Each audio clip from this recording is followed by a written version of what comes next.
Vamos a poner este tiempo en oración, vamos a pedirle al Señor que nos guíe a toda verdad y que sea Él realmente glorificado pues en esta noche de nuestro estudio bíblico y también en nuestras vidas.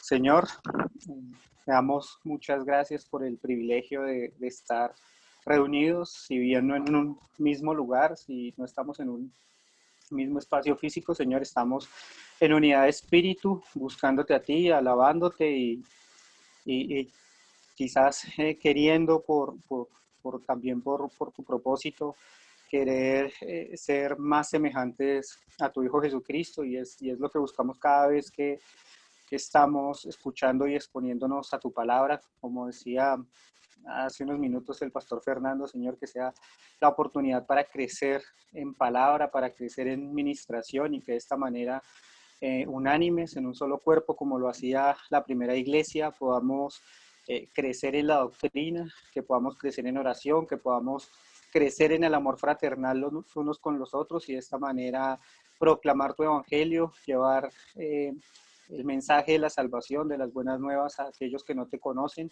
y de esa manera que tu nombre sea glorificado como va a ser glorificado en tu segunda venida, mi Señor, y que eso sea un motivador y un aliento aún para pasar estos tiempos difíciles y complicados de la pandemia, de la cuarentena, y que cuando nos podamos reunir, Señor, como lo hacían con la expectativa los primeros creyentes, Señor, podamos saludarnos unos a otros con ese amor fraternal que debe caracterizar a todo creyente. Ponemos este tiempo en tus manos, sabiendo que tu voluntad perfecta se ejecuta constantemente y sabiendo también que en esto es glorificado tu nombre y el nombre de tu Hijo amado Jesucristo, en quien estamos orando. Amén. Eh, Bienvenidos a esta tercera sesión sobre la gloria de Cristo. Hemos venido trabajando dos sesiones anteriores a partir de dos pasajes distintos. Uno, la introducción del Evangelio de Juan, en donde vimos esa deidad gloriosa y la eternidad de Cristo, que desde antes de la fundación del mundo ya estaba, ya existía, ya era uno con el Padre y con el Espíritu Santo, en donde pudimos ver cómo también Él estuvo en la creación y tiene poder creación y ahí se manifiesta su deidad y su gloria. Y en la segunda sesión pasamos por Colosenses capítulo 1, los versos 15 al 19, viendo la exaltación de Cristo, la gloria de Cristo en su preeminencia, en cómo es Él el más importante aún sobre la creación, las cosas creadas visibles e invisibles, por ser el mismo su creación, por ser el mismo su creador, por ser el eterno antes de la fundación del mundo, y cómo esa preeminencia lo hace Señor de todas las cosas también en su divinidad. Y hoy vamos a hablar en relación a este segundo tema, ese señorío de Cristo, entendiendo que somos criaturas suyas, como el Señor Jesús también en su humanidad, mientras estuvo encarnado en esta tierra, manifestó su señorío. Muchas veces nosotros vemos a Jesús y nos lo pintan de formas frágiles o de formas débiles. Y yo creo que nosotros no podemos pasar por alto su humanidad, pero tampoco podemos llevar su humanidad o su humillación en su humanidad a verlo de una forma incluso derrotada, como muchas veces lo vemos. De hecho, hoy en día es popular ver cómo los medios de comunicación manifiestan, incluso iglesias, como una guerra, y si bien es cierto, sí tenemos una guerra con las huestes satánicas, como si Cristo encabezando una lucha armada mano a mano con Satanás estuviera en una lid, ¿no? Como que esa representación de una lucha eterna entre el bien y el mal a iguales, en donde en algún momento va ganando el Satanás y en otro momento fuera ganando Dios, fuera ganando Cristo, que es algo completamente mentiroso y desdibuja todo el señorío que tiene Cristo realmente y hoy en día mantiene. Esas figuras incluso hoy en día en donde muestran cómo si Satanás realmente estuviera en ataques permanentes sin ningún tipo de control de Dios sobre su iglesia, cuando realmente sabemos en parte de lo que nos explicó Sergio esta semana y algo de lo que nos hablaba Abraham, el Señor es soberano sobre todas las cosas y no se escapa absolutamente nada de su perfecta voluntad. Aún lo que sucede hoy, aún el hecho de que no nos podamos reunir, no se escapa de la perfecta voluntad del Señor. Y para nosotros eso tiene que estar claro y tiene que ser muy, muy, digamos que más que claro, también tiene que ser una verdad para nuestras vidas, porque lo que sucede en nuestras vidas también es la perfecta voluntad del Señor. Entonces, hoy les pido disculpas porque no tengo la presentación de PowerPoint. Realmente mi computadora estaba molestando bastante el último tiempo y creo que una presentación en PowerPoint hace un poco más difícil la transmisión. Entonces, eliminé como la mayor cantidad de elementos posibles dentro del computador para no tener que no se vaya a detener la cámara o no se vaya a detener el audio. Entonces, les pido disculpas antes que nada por esto, pero pues voy a tratar de ir colocando algunos versículos que considero claros. ¿Listo? Nuestra sesión de hoy la vamos a dividir nuevamente como en 3 puntos, que es Cristo y el reino satánico. ¿Cómo es esa relación de Cristo y el reino satánico? La lección en general se llama la gloria de Cristo en su señorío. Vamos a ver 2 partes, hoy es la primera parte, y esta primera parte se divide en 3 puntos. Cristo y el reino satánico, el señorío de Cristo sobre el pecado y la enfermedad, y la gloria de Cristo en su juicio o como juez. Vamos a desarrollar estos 3 puntos hasta donde alcancemos. Y Sergio mencionaba el martes, si no estoy mal, que una de sus aficiones era la historia. Y realmente es algo apasionante para muchas personas. La historia creo que enmarca o nos muestra muchas de las situaciones o que explica más bien mucho de la naturaleza humana. Habla sobre sus deseos, habla sobre lo que llegaron a hacer, sobre sus conquistas, sobre sus temores, aún sobre sus frustraciones. Y parte de lo que cuenta la historia normalmente es la historia de gobernantes, de reyes o de reinos. Y me parece particular, hace algunos días estaba leyendo sobre un emperador romano y era realmente común que los emperadores o los reyes, independientemente de cuál fuera su imperio, su rey o su reino, murieran envenenados o murieran por mano de sus propios familiares o amigos. Era lo común, realmente era bastante común que esto sucediera. No en vano, tanto los reyes como los emperadores solían tener gente de mucha confianza a su lado, denominados coperos, que eran los que probaban los alimentos o más bien que se encargaban de que sus alimentos fueran cocinados de tal forma de que no hubiese posibilidad para que fueran envenenados o asesinados de esta manera. Y aún así, igual pasaba. En la historia que yo leí de este emperador, había muerto precisamente envenenado por uno de sus hijos, quien asumió así el liderazgo de este imperio. Hay un sabio, o más bien hay un dicho popular que dice que tengo que estar cerca de mis amigos, pero aún más cerca de mis enemigos, tenerlos más cerca a fin de poderlos controlar. Y en este ejemplo, o más bien en esto que les decía al comienzo de cómo hoy en día nos venden un desdibujo de esa lucha entre Cristo y Satanás, donde hay luchas iguales, hoy vamos a ver realmente cómo sería una escena donde se encontraran Satanás y Jesús, o más bien uno de sus demonios y Jesús. Entonces, les voy a pedir que me acompañen y lo voy a poner acá en la pantalla, a Marcos, el capítulo 1, los versos del 21 al 27, 21 en adelante, que les digo es un poco lento el computador, entonces les pido un poquito de paciencia.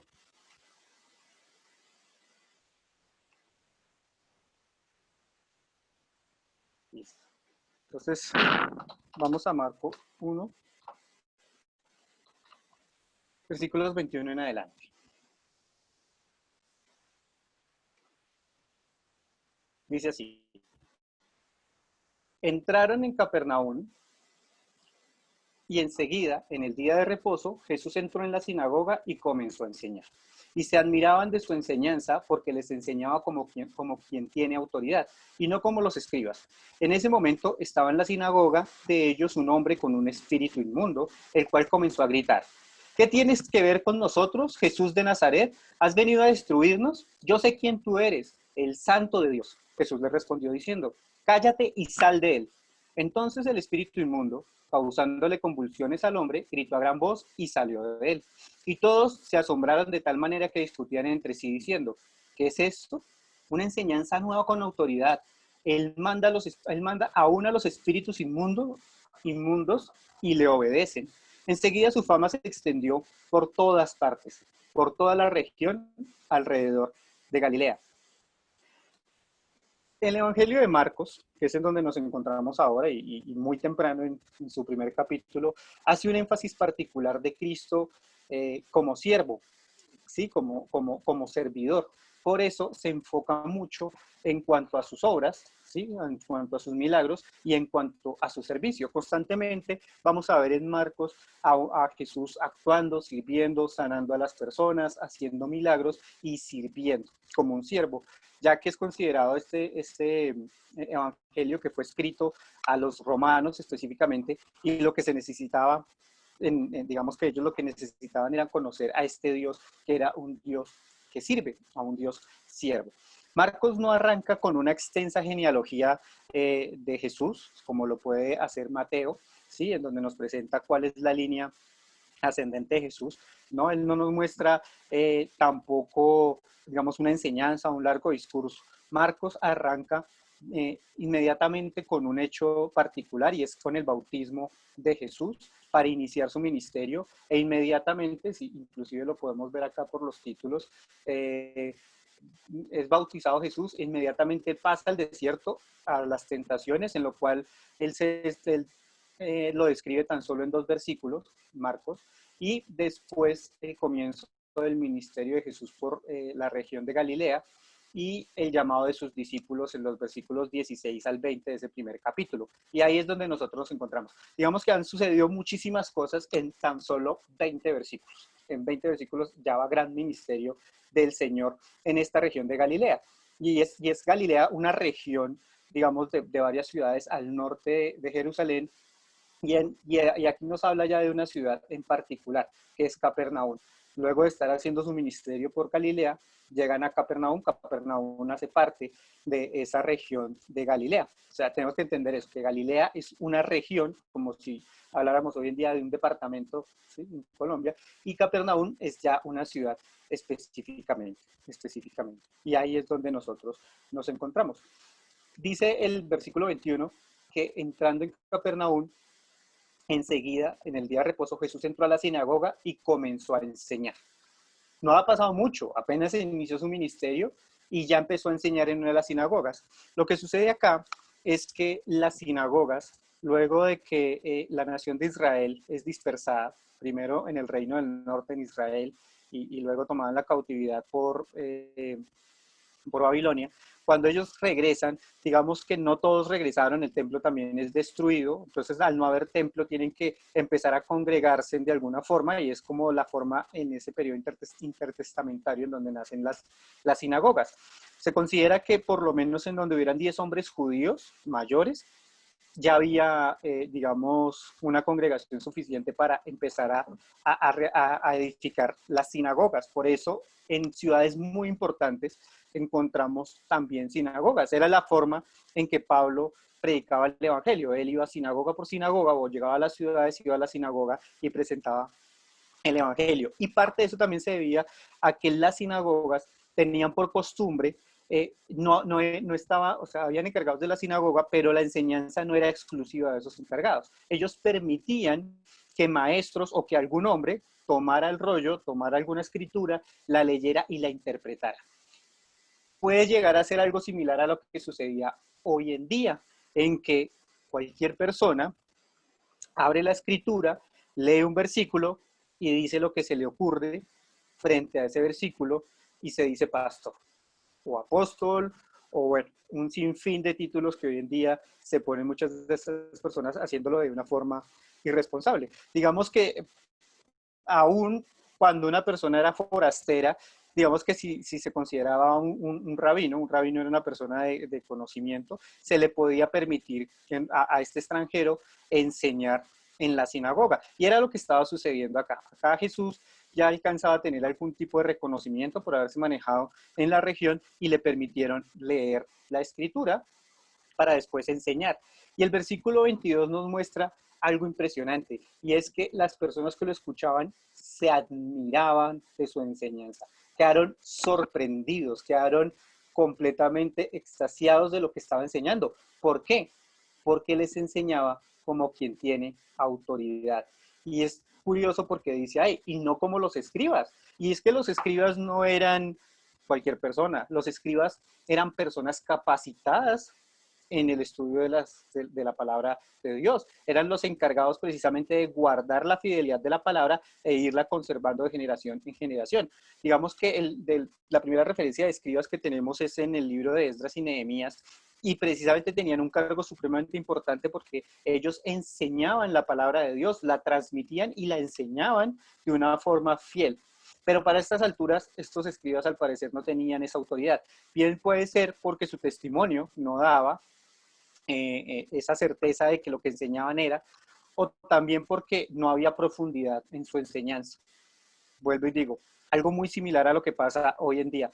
Muchas de las personas, a mí realmente me sorprende porque en las reuniones que hemos tenido la posibilidad de recibir las personas en la iglesia, cuando nos manifiestan cómo conocieron de Comunidad de Gracia, nos explican más o menos que empezaron a buscar iglesias en donde se enseñara la palabra, porque de un momento a otro empezaron a escuchar a pastores como Paul Washer, como John MacArthur, como Sproul, pastores que como que manejaban con autoridad la palabra.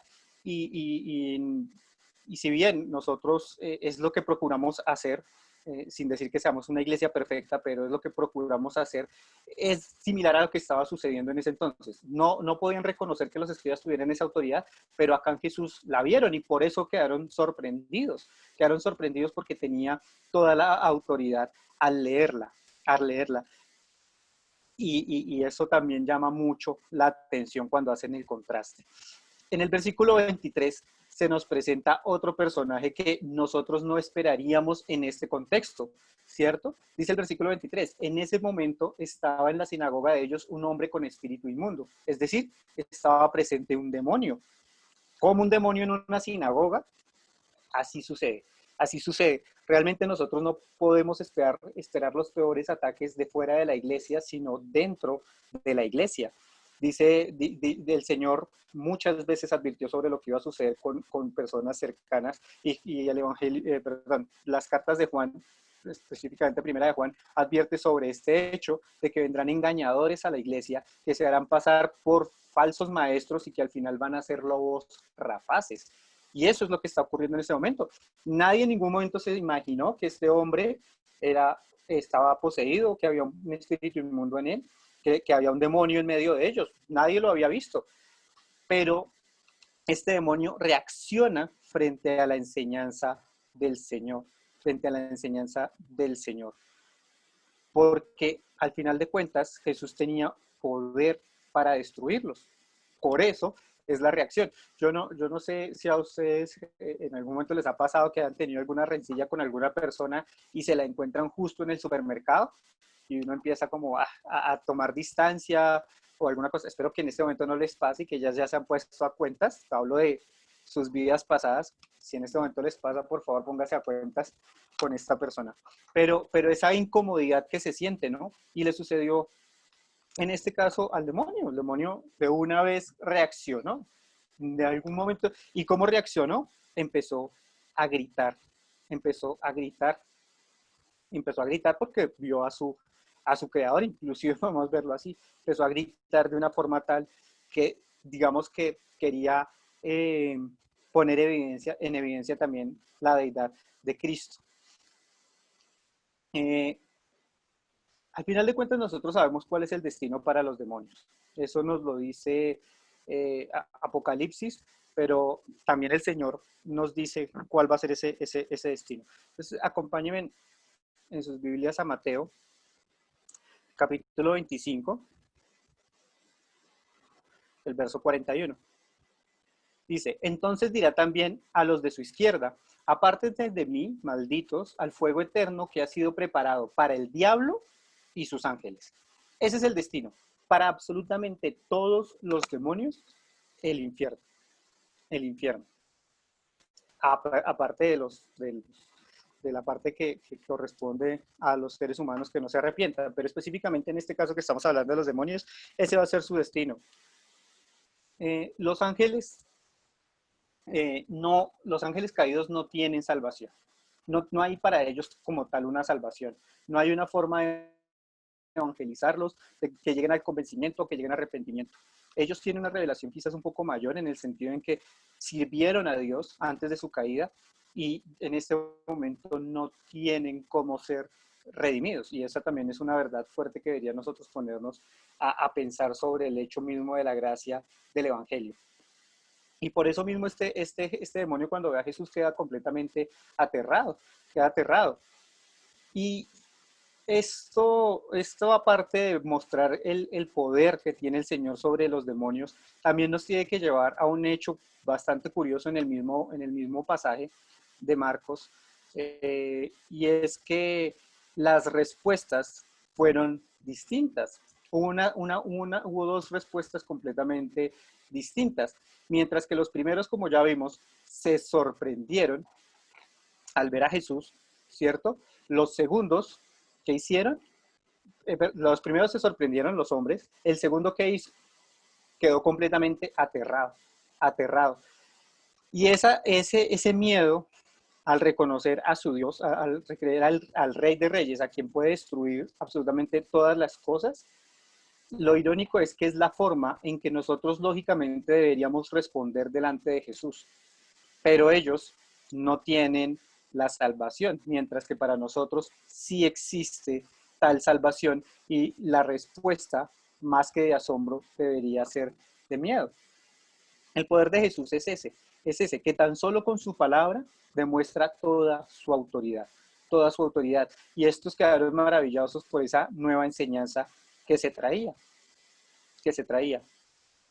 En la escena de Jesús frente a diferentes espíritus inmundos o ante demonios no es exclusiva de este pasaje de Marcos, digamos que se repite a lo largo de diferentes evangelios y nos van mostrando quién es Jesús y cuál es esta relación de Jesús con los demonios precisamente, y cómo con su sola palabra, con su autoridad, los va mandando y los va sacando de los poseídos.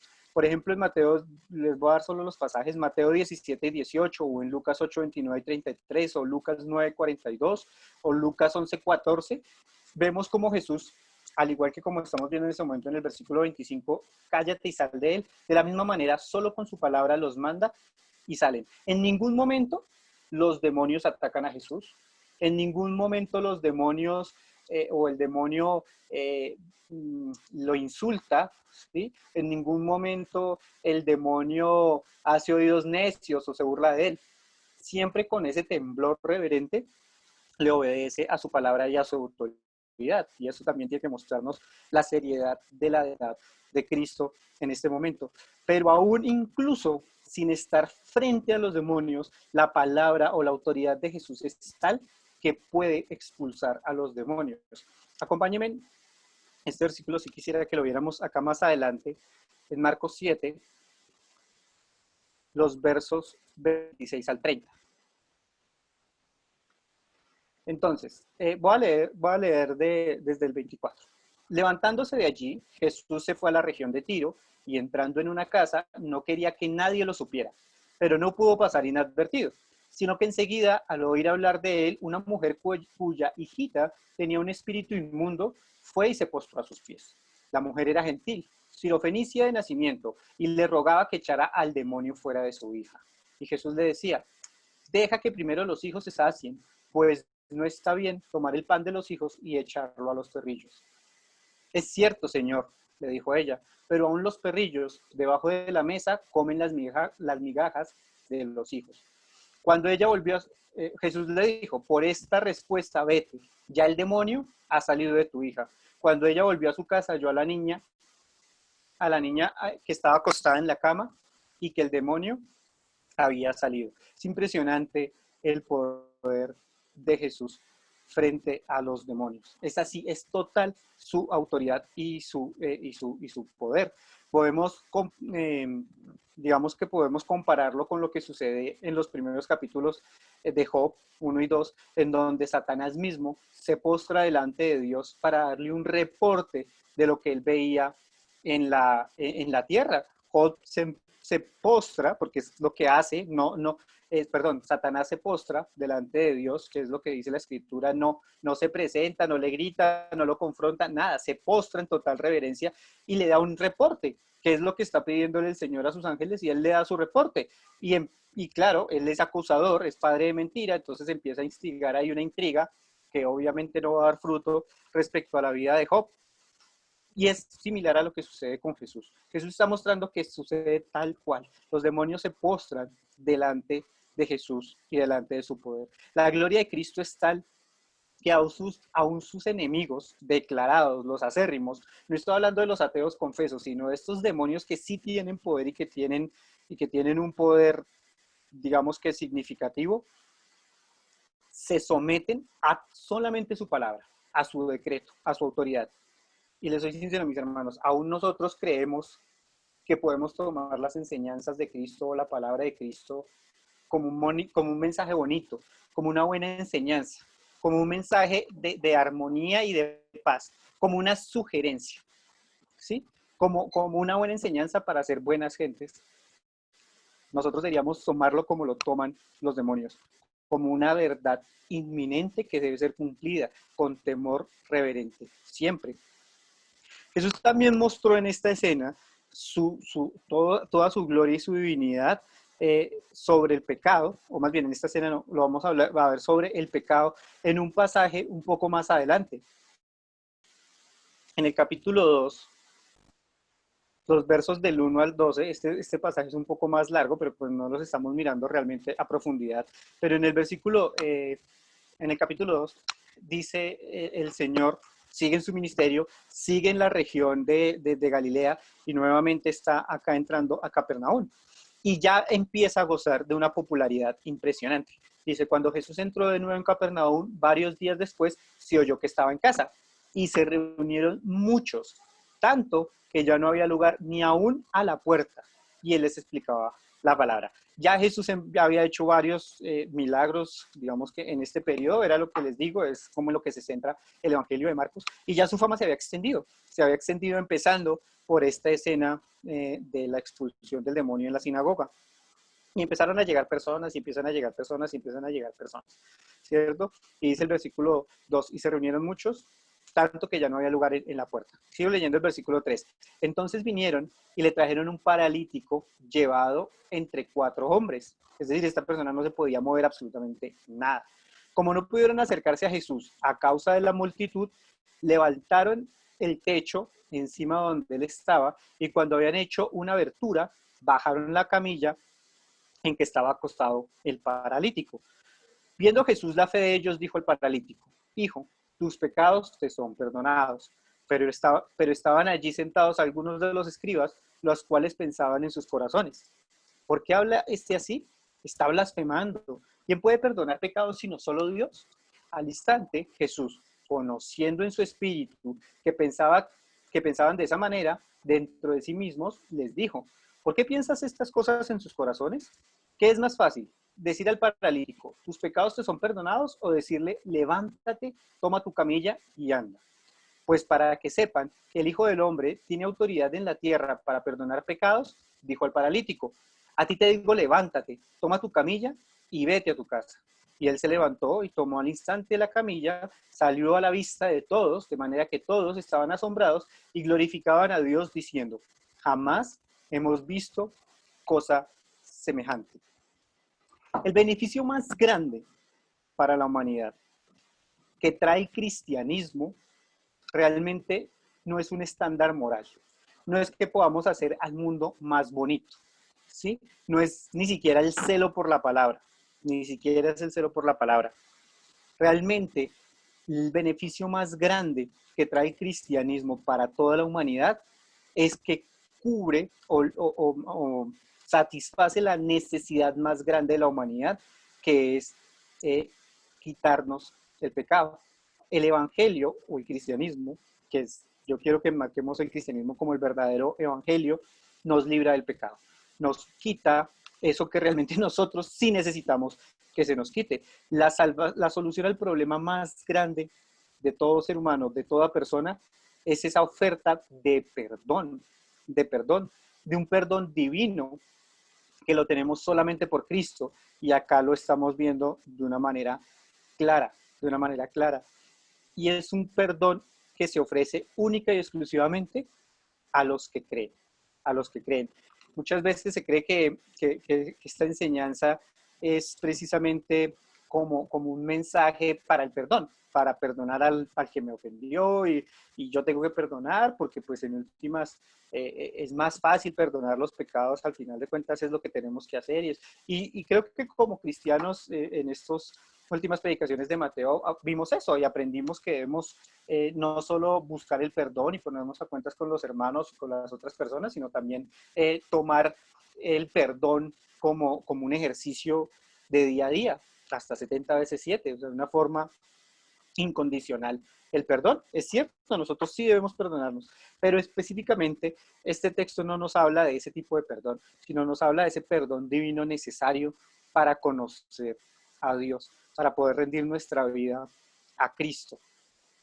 Eso es lo que nosotros tenemos que hacer y es lo que nos dice la enseñanza. Hay una perfecta coherencia entre el juicio divino y el perdón de Dios. Acompáñenme a Romanos, al capítulo 2, verso 4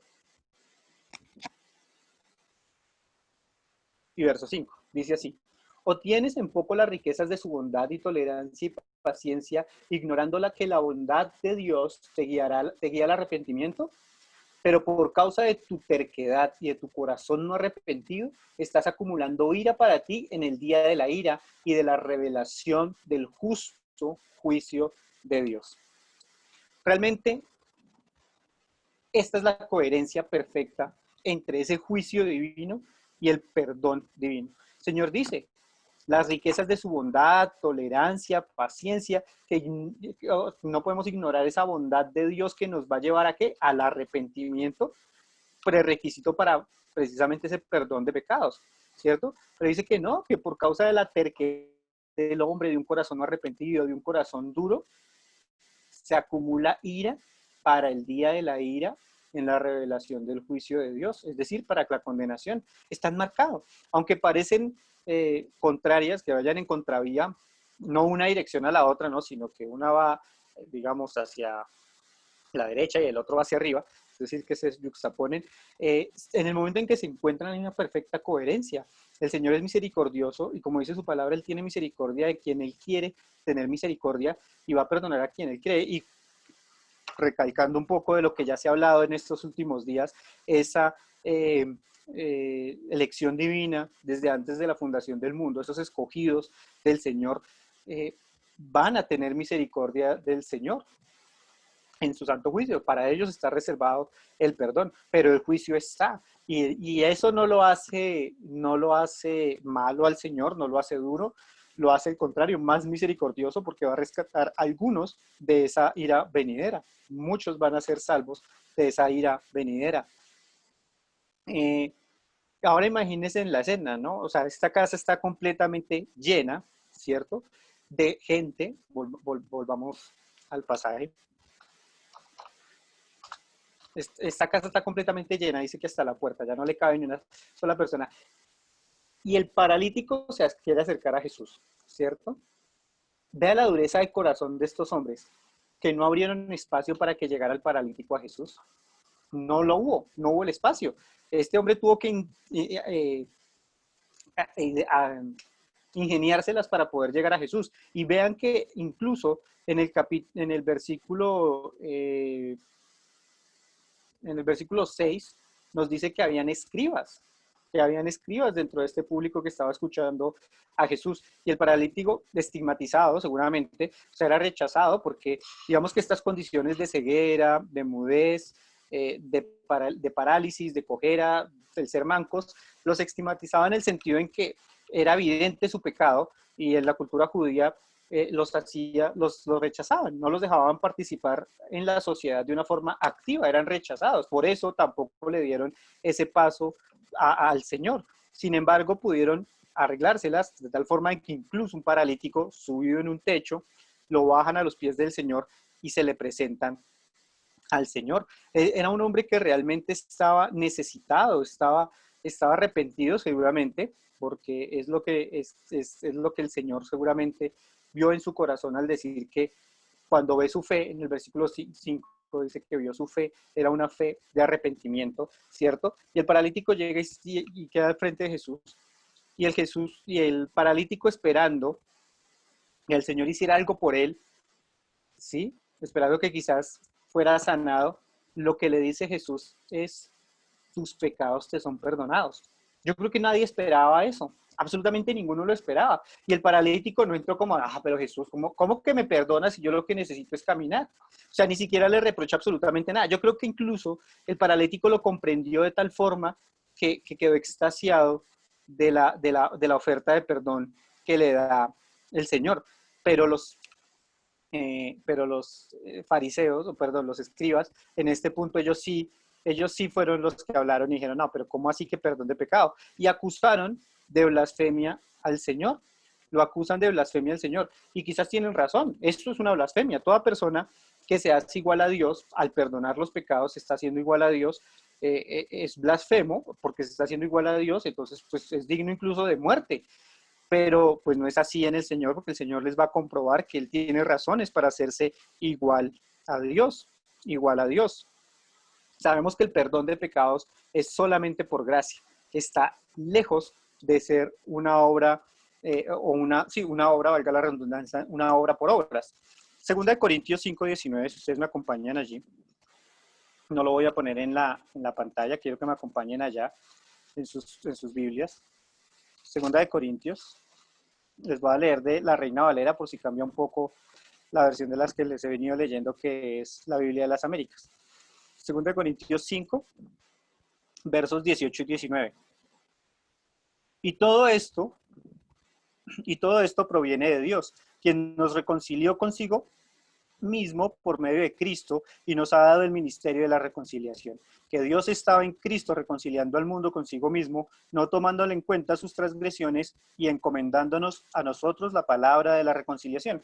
Jesús tenía toda la autoridad para perdonar pecados y está haciendo consecuencia con su misión. Sin embargo, esa acusación de los escribas tampoco es tan loca en su contexto. Lo que pasa es que ellos nunca lo dijeron, ellos no abrieron su boca, ellos lo pensaron, pero hasta el momento no habían abierto su boca. Y eso muestra el señorío y la deidad del 3 puntos más adelante que vamos a ver, pero ese es el primero. Jesús conoció, ¿cierto?, lo que ellos pensaban. Al instante, versículo 8 del capítulo 2, conociendo en su espíritu qué pensaban al instante Jesús, conociendo en su espíritu que pensaban de esta manera dentro de sí mismo, les dijo, ¿por qué piensan estas cosas en sus corazones? Jesús está mostrando ese poder, o más bien esa cualidad, ese atributo de Dios, de la omnisciencia, que solo lo tiene Dios. Y está diciendo con ese atributo que Él es Dios. Ya con eso tenía que haberlos asombrado bastante. Y es una primera muestra de su deidad, ¿cierto? También reafirma la exclusividad de Dios para perdonar pecados, ¿sí? Dice, tus pecados son perdonados, ¿cierto? Entonces, reafirma de alguna manera con lo que él está diciendo, que es más fácil decirle al paralítico, tus pecados te son perdonados, o decirle, levántate, toma tu camilla y anda. Ahí también está de alguna forma ratificando que es cierto el hecho de que solamente Dios puede perdonar pecados, ¿sí? Es algo exclusivo de Dios. Y al final cierra como con una especie de broche de oro la contundente garantía o hecho de que Él puede perdonar pecados porque sana por completo al paralítico. Es decir, si es más fácil decir tus pecados te son perdonados que sanarlo, Pues entonces lo sano para que se den cuenta que aún lo más fácil, o sea, que lo más difícil lo puedo hacer y lo más fácil. Y está mostrando toda su deidad frente a la enfermedad. Entonces, es irrefutable la deidad de Dios con esta afirmación de levántate, toma tu camilla y anda. Y es lo que hizo en ese momento el paralítico, quedando completamente sanado. El Señor utiliza acá su título como Mesías, porque dice, pues para que sepan que el Hijo del Hombre tiene autoridad, ese Hijo de Hombre es su título mesiánico. Acompáñenme a Daniel, capítulo 7, verso 13. Dice así: seguí mirando en las visiones nocturnas y en las nubes del cielo venía uno como hijo de hombre, que se dirigió al anciano de días y fue presentado ante él. Y le fue dado dominio, gloria y reino para todos los pueblos, naciones y lenguas le sirvieran.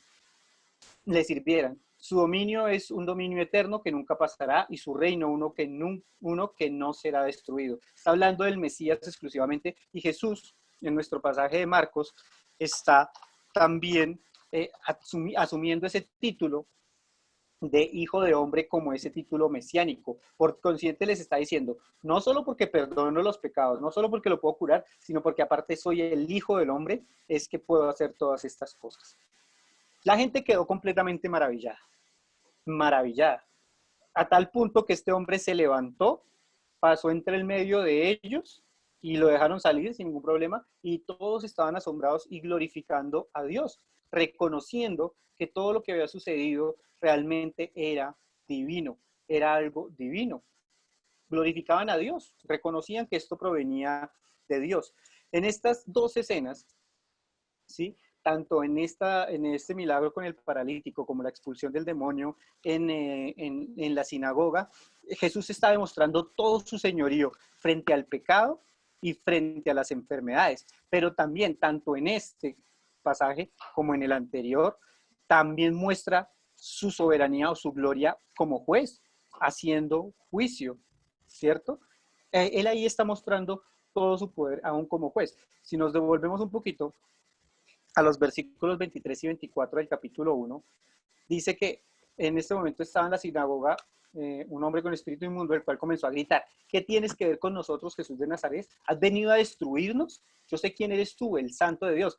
Has venido, o sea, esa era la finalidad de Jesús, y la única forma para que Jesús pueda destruirlos o echarlos afuera es por su juicio, es decir, porque Él es un juez justo, es decir, es un juez divino, es un juez que tiene toda la autoridad. Recordemos que estos demonios al final son ángeles caídos, son ángeles caídos que estuvieron sirviendo en la presencia del Señor. Y en la revelación de Satanás bajaron con él o fueron echados del cielo con él y ahora andan deambulando por la tierra. Ellos sabían quién era el Cristo. Lucas 4:41, el pasaje paralelo, también nos dice esto, que ellos sabían que Él era el Cristo, que Él era el Mesías. Y probaron también esa autoridad de juicio porque fueron sacados. Pero lo cierto es que ellos van a pasar por el juicio divino y van a ser condenados, así como la enfermedad también va a ser quitada por el poder de Cristo.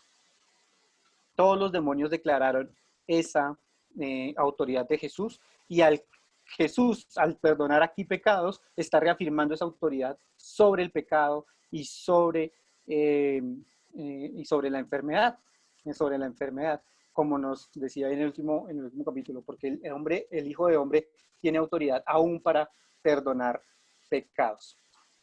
Mis hermanos, tenemos que entender, tenemos que ver a este Cristo glorificado realmente, a este Cristo de gloria, que si bien es un hombre en este momento, que a través que vemos, o más bien mientras vamos viendo y estudiando los evangelios, vamos a ver a un Jesús que ríe, que tiene sueño, que llora, que tiene hambre, que tiene diferentes emociones bastante humanas, que vive una vida perfectamente humana, ¿cierto?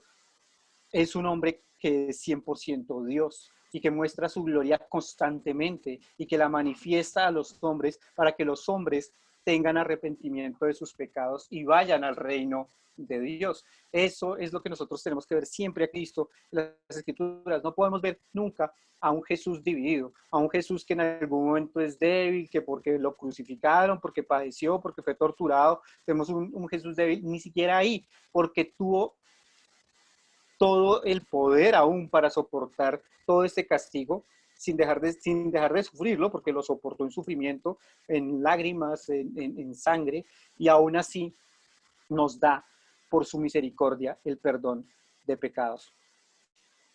Santiago, el capítulo 2, el versículo 19 dice: ¿tú crees que Dios es uno? Haces bien. También los demonios creen y tiemblan. Hermano, si usted no es, no es consciente de Cristo como como lo son los demonios, que al verlo o cuando lo escuchan o cuando saben o escuchan de él, tiemblan, ¿sí? De miedo, le temen, está mal, está mal. Porque nuestro Jesús es glorioso en su señorío sobre todo lo visible, sobre todo, aún sobre todo lo espiritual. ¿Cuál va a ser su respuesta frente a Jesús? Frente a este Jesús que tiene todo este poder. Frente a este Jesús que tiene todo este poder. Si realmente usted hasta el momento no lo ha visto así, si usted de verdad no conoce a este Jesús, si usted no ve a un Jesús que es completamente soberano sobre todas las cosas, las visibles y las invisibles, si hasta este momento Jesús no ha pasado a ser el Señor de su vida, como les hablaba hace 8 días, es el momento en que lo puede hacer. ¿Cómo? Vaya como este paralítico, completamente indefenso, completamente humillado, completamente miserable, en fe de que Jesús puede perdonarle sus pecados. Pero necesita ser así, un paralítico, un enfermo, un necesitado espiritual, para que Jesús redima su espíritu y lo acerque a Dios. Pero si usted cree en Jesús de esta manera y quizás no le está dando el lugar, revísese, porque somos la familia de Cristo, porque somos hijos de Dios por la obra de Cristo. Y es el Todopoderoso el que un día va a venir y va a destruir todas las huestes con su palabra, con toda autoridad. Ese es el Jesús que nosotros seguimos, ese es el Jesús que nosotros predicamos, ese es el Jesús que nosotros amamos. Acompáñenme en una oración. Señor, enséñanos hoy a vivir conforme a tu señorío, que podamos ver a Jesús y su gloria a través de las Escrituras constantemente y todo el tiempo, cada vez que vayamos a ellas y a los evangelios. Que seas tú llevándonos a sus pies, reconociendo que en Él tenemos el perdón de pecados, que en Él tenemos la salvación y la misericordia por su obra perfecta en la cruz, que en Él tenemos un Dios compasivo que está esperando a que toda persona, Señor, confiese que Jesús es Dios para el perdón de pecados, pero que también sabemos que Jesús es un juez justo, quien dará retribución por los pecados a aquellos que no se arrepientan, y que no queda nada más allá que una horrenda expectativa de juicio del infierno por la eternidad.